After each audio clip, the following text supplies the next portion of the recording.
ki te premia e tautoko ana ia i ngā kōrero me ngā mahi katoa a tōna kāwanatanga. Yes. Does he agree that all rangatahi should be able to grow up in a stable and supported home? And if so, what is he doing to help the over 50% of homeless people under the age of 25? Well, this is why this government is proud of the record that it's building in housing. We are doing everything we can to make housing more affordable. It starts with the planning laws to actually enable the supply of more houses to be built. It goes to the rental market where we actually have rents down $5 a week compared to 180. It goes to the social and the state house wait list, which is down 6,000 people. And it goes to the emergency housing accommodation where 2,134 kids are now in warm, dry homes.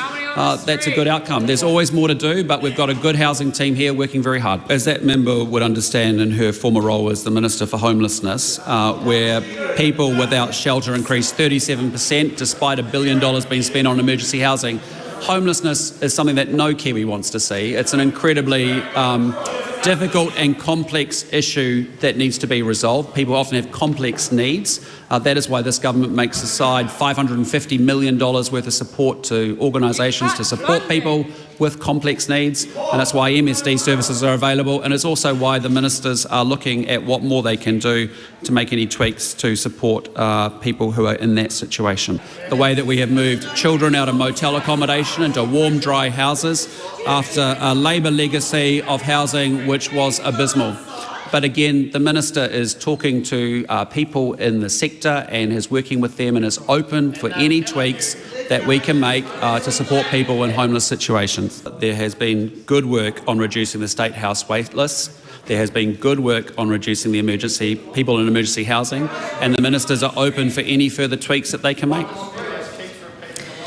What does he say to the rangatahi who have lost count of how many friends that have died while experiencing homelessness, some being described as, quote, full of life and potential, but they died without a safe and stable home? Well, that's an incredibly tragic situation. I just say it is not something to be politicised. This is a government that is doing, it is fixing up a failed legacy on housing for the home ownership, for the rental market, for the state and social housing market. And as I've said before, ministers are working with stakeholders in the sector to see what tweaks they can make as well. But to take 2,124 children out of motels, which a Labor Greens government was quite happy to leave them in, it's good progress. The Honourable Chris Bishop.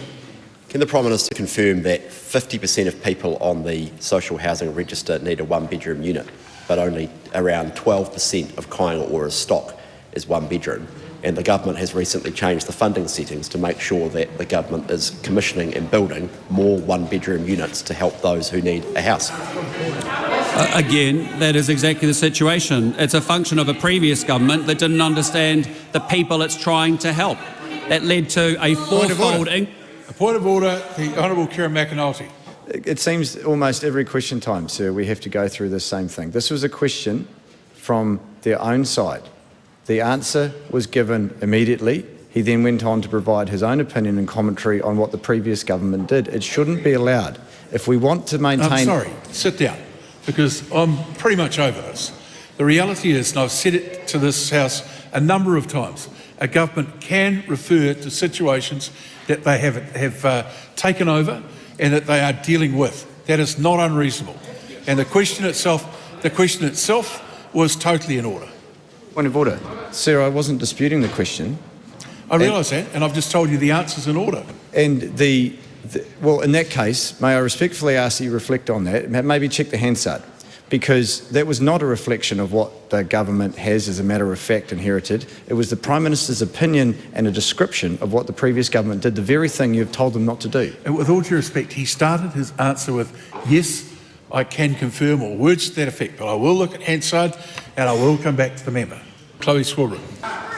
Can the Prime Minister confirm that under his government's decisions, the recorded number of New Zealanders sleeping rough in Auckland alone has nearly doubled from 426 in September 2024 to 809 in May 2025, as Auckland Council reports. No New Zealander likes seeing people in a homeless situation. That is why our government is talking to the stakeholders and open to making tweaks if we can help support people in homeless situations. But as the member would understand from the previous Labour Greens government, where homelessness went up 34% despite $1 billion being spent on emergency housing, these are not simple issues. They are complex, and they are often people who have very complex needs that need proper support. We have moved 2,124 children out of dank motels into warm, dry houses, and of course that's a good thing because it means kids have housing security and they can attend schools and get good medical treatment on the basis of that. It's a government that's taken 6,000 people off the state social housing wait list after an increase 4 times. It's a government that has lowered rents by $5 a week rather than up $180 a week. It's a government that's reinventing our planning laws so that we can get more houses built and more affordably. And it's a government that's open to looking what else we can do around homelessness to support people in that situation. Is the Prime Minister aware of any person's life circumstances that have ever been improved by them being denied emergency housing and being forced to sleep on the street? Well, this is a government that spends $550 million with a range of service organisations to support people in difficult circumstances. It's a government that has an MSD agency that is actually available and will always offer support to people who need it. But it is a government that is fixing the failed housing legacy of the previous Greens Labour government. And this is a government that can stand proud to say we are building more houses and making it easier to do so with planning laws. We have got rents going backwards, if not stable.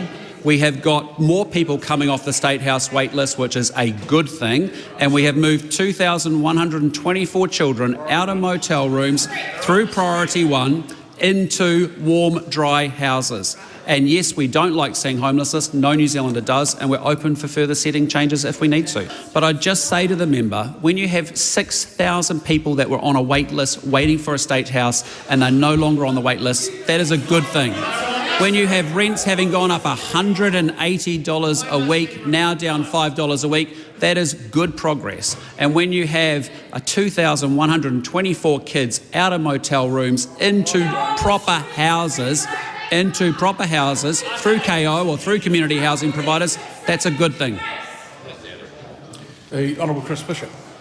Can the Prime Minister confirm that from 2018 to 2023, $1.4 billion was spent by the government on emergency housing, but homelessness increased? Yes, there was over $1 billion spent on emergency housing and homelessness went up 37%, as the previous Greens member who was the Minister for Homelessness understands this is a complex issue.